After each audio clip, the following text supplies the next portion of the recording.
Hello everyone! Welcome back to Mrs. Who and Friends if you've been following this series, and welcome if you are new here.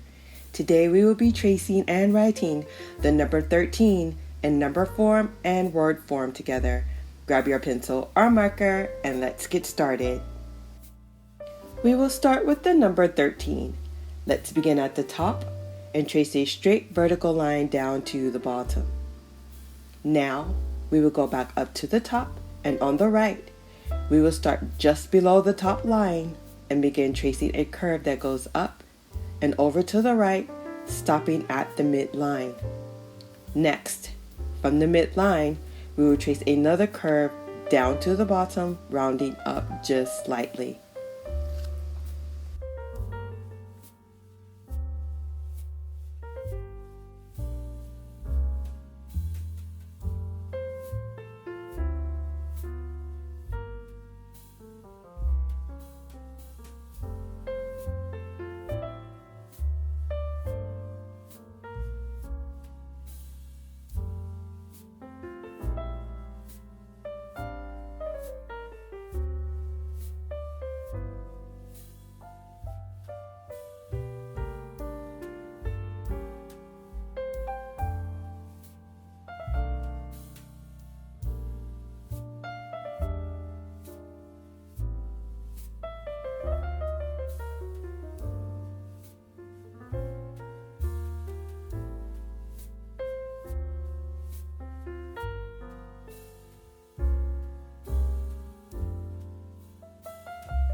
Now, we will practice writing the number 13 without the guidance of the tracing dots.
Next, we will trace the word 13.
Now we will practice writing the word 13 without the guidance of the tracing dots.